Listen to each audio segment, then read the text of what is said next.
ഏത് ഭാഷയിലായാലും സിനിമയിലെ യുവനായകരിലേറെയും ശുഭ്ര യൗവനത്തിന്റെ പ്രതിനിധികളാണ്. എന്നാൽ സിനിമയിലും പുറത്തും തീരെ ശോഭിക്കാത്ത ഒരു നായകനാണ് ഇന്ന് നേരെ ചൊവ്വയിലെത്തുന്നത്. സിനിമയുടെ ഒരു തറവാട്ടിൽ പിറന്നു വീണിട്ടും സിനിമ കൊണ്ട് തന്നെ പണവും പ്രശസ്തിയും ഉണ്ടാക്കണം എന്ന് നിർബന്ധമില്ലാത്ത കുഞ്ചാക്കോ ബോബൻ എന്ന ചാക്കോച്ചൻ. ഉദയ സ്റ്റുഡിയോ എന്ന് പറയുന്നത് മലയാള സിനിമയുടെ ചരിത്രത്തിൽ വലിയ സ്ഥാനമുള്ള ഒരു സ്ഥാപനമാണ്. അവിടെ പിറന്നിട്ടും ഈ സിനിമയോട് താങ്കൾക്ക് ഒരു താല്പര്യം തോന്നിയില്ല.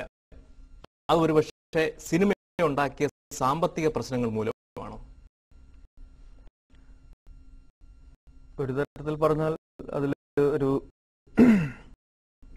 90% സത്യമുണ്ട്.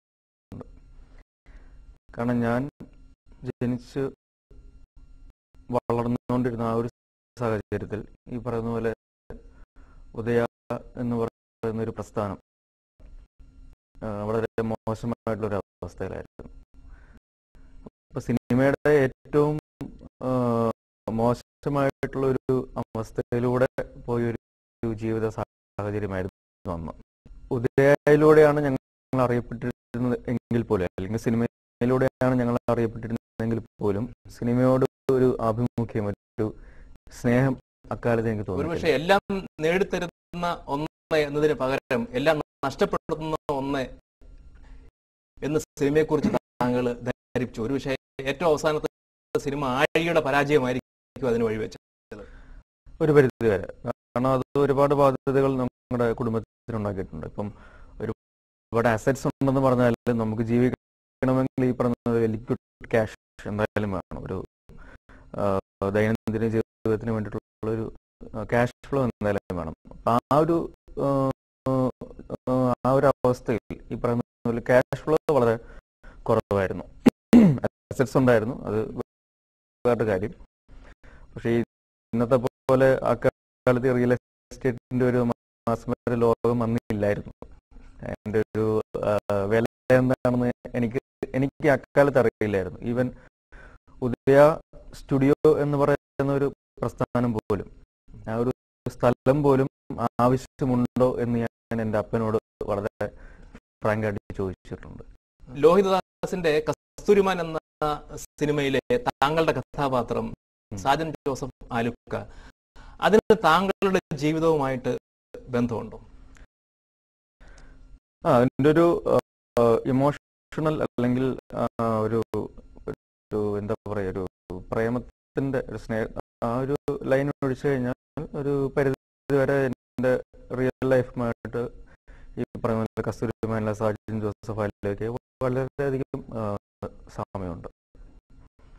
അപ്പൊ അതുകൊണ്ട് തന്നെ എനിക്ക് തോന്നുന്നത് ഞാൻ ചെയ്തിട്ടുള്ള കഥാപാത്രങ്ങളിൽ വെച്ച് സാജൻ ജോസഫ് ആലുക്ക ആയിരിക്കാം ഞാൻ ഏറ്റവും കൂടുതൽ നന്നായിട്ട് ചെയ്യാനായിട്ട് സാധിച്ചിട്ടുള്ള, അല്ലെങ്കിൽ പ്രേക്ഷകർ അതനുസരിച്ച് സ്വീകരിച്ചിട്ടുള്ള ഒരു കഥാപാത്രം എന്ന് പറയുന്നത്. ഇല്ല, അങ്ങനെ ഒരു കഥാപാത്രത്തെ അവതരിപ്പിക്കുമ്പോൾ താങ്കളുടെ ജീവിതത്തിലെ രംഗങ്ങൾ താങ്കളുടെ മനസ്സിലേക്ക് വരികയും ഇമോഷണൽ ആവുകയും അങ്ങനെ എന്തെങ്കിലും ഉണ്ടാവും? ഇല്ല, അങ്ങനെ ഉണ്ടായിട്ടില്ല. ഞാൻ ഇമോഷണൽ ആയിട്ടുള്ളത് ആകപ്പാടെ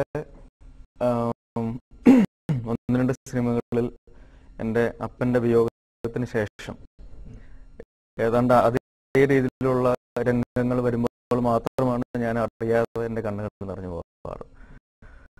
അപ്പോൾ ഈ ഇടയ്ക്ക് മമ്മി ആൻഡ് മീ എന്ന് പറയുന്ന ഒരു ചിത്രത്തിൽ ഇതേപോലെ എൻ്റെ അപ്പനെ കുറിച്ച് സംസാരിക്കുന്ന ഒരു ലാലുച്ചാനാണ് എൻ്റെ അപ്പനായിട്ട് അഭിനയിക്കുന്നത്. അപ്പൊ അപ്പനുമായിട്ടുള്ള ഒരു മകൻ്റെ ഒരു വളരെ ഇന്റിമേറ്റ് ആയിട്ടുള്ള ഒരു സീനുണ്ട്. അപ്പൊ അതിൽ ശരിക്കും പറഞ്ഞ ഒരിക്കലും എനിക്കൊരു ഗ്ലിസറിൻ്റെയോ ഒന്നും ആവശ്യമുണ്ടായിട്ടില്ല. ഇത് അതേപോലെ തന്നെ പോസ്റ്റ്മാൻ എന്ന് പറഞ്ഞൊരു സിനിമ, ഇപ്പം ഒരിടത്തൊരു പോസ്റ്റ്മാൻ എന്ന് പറഞ്ഞൊരു സിനിമ ചെയ്തു.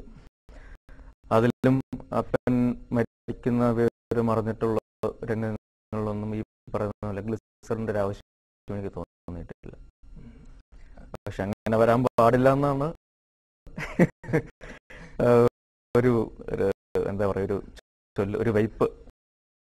സിനിമയിൽ യഥാർത്ഥ ജീവിതത്തിന്റെ രംഗങ്ങൾ വരുമ്പോൾ അത് അതേ രീതിയിൽ ഇമോഷണലായിട്ട് കഥാപാത്രം വിട്ടൊരിക്കലും ചെയ്യരുതെന്ന് പറയാറുണ്ട്. ഒരുപക്ഷെ നിങ്ങൾ വളരെ ദുർബലനായ ഒരു മനുഷ്യനാണ് എന്നത് സൂചിപ്പിക്കുന്നുണ്ട്. തീർച്ചയായിട്ടും ഞാൻ വളരെ സെൻസിറ്റീവ് ആണ്, ഇമോഷണലാണ്. ഇപ്പോൾ എൻ്റെ മുമ്പിൽ നിന്ന് നിങ്ങൾ കരയുകയാണെങ്കിൽ ഞാൻ കൂടെ കരയും ചേർത്തു. അത്രയ്ക്ക് സെൻസിറ്റീവാണ് ഞാൻ. എനിക്ക് മരണ വീടുകളിൽ